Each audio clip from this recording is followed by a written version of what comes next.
Hey, what's going on? I wanted to show you one of my favorite gadgets within Korg Gadget. It's called TOKYO, and it's an analog percussion synthesizer, and I think it sounds sick. I'm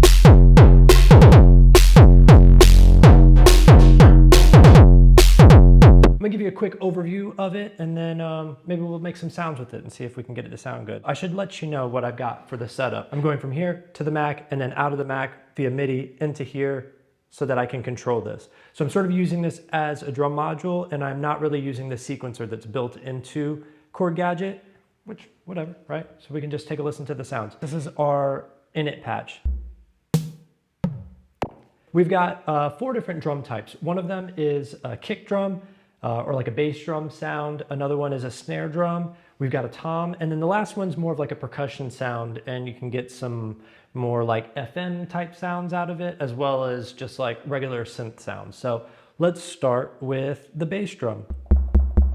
You've got 3 different wave types. It looks like it's a sine, and then you've got a triangle, and then you've got a square.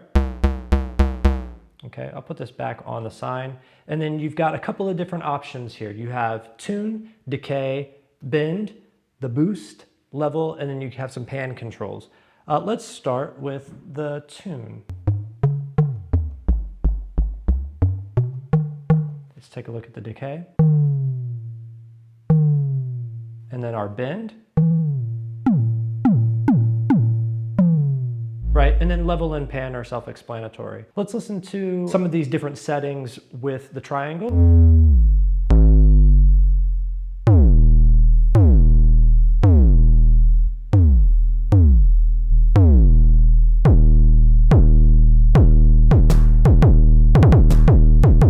That's kind of nice, I like that.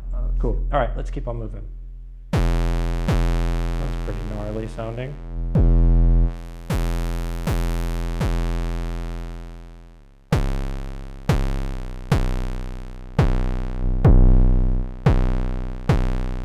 Let's go ahead and go on over to the snare drum, the SD302.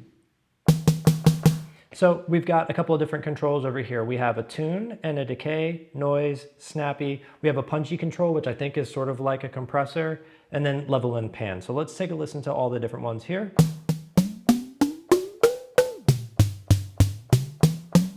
The decay just handles the tone, not the noise part of this.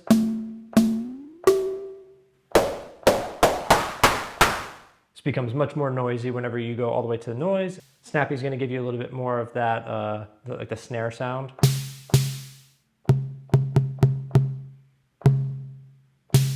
Here's our punch off. So it definitely adds something here. Let's go ahead and go on over to the Tom 404. Same thing, we've got a tune, a decay, we have a bend, which is sort of similar to the bass drum. We have noise, and then level and pan. So let's open up the decay so we can hear what we got.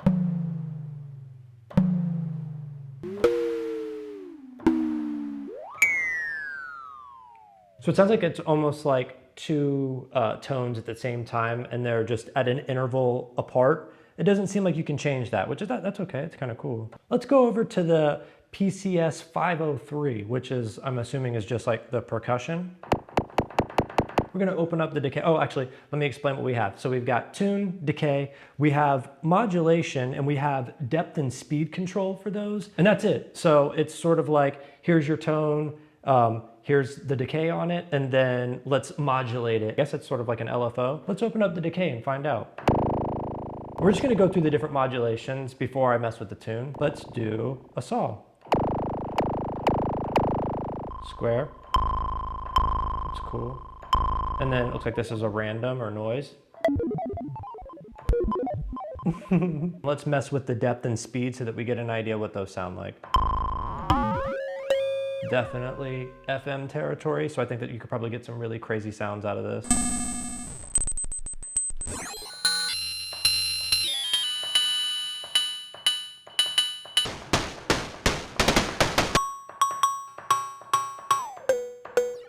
Here's the last element that needs to be explained within TOKYO, and it is this effects section. So if you select this here, You've got peak EQ, two-band EQ, low-pass filter, high-pass filter, bandpass filter, comb filter, compressor, tube drive, distortion, decimator, ring mod, talk mod, chorus, flanger, ensemble, phaser, autopan, tremolo, slicer, grain shift, short delay, BPM delay, room reverb, hall reverb, and a gate reverb. All right, so we've got all of these different effects in here. If you're familiar with Korg's effects, there's your two different controls, and so one of them typically might be depth, and then the other one might be the speed or whatever. So you have to play around with them a little bit.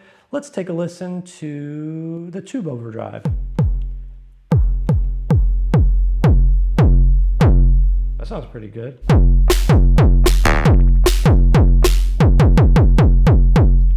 Let's do a low pass filter. I'm assuming that one of them is the cutoff and the other is the resonance.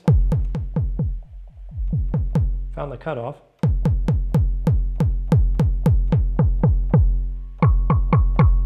Sick.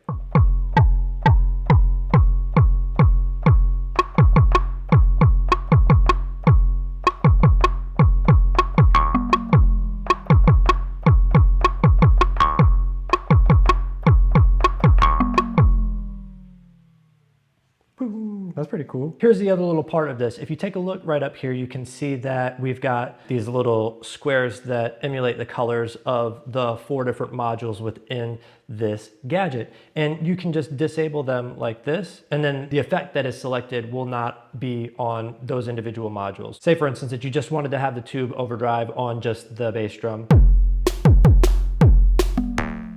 Cool, right?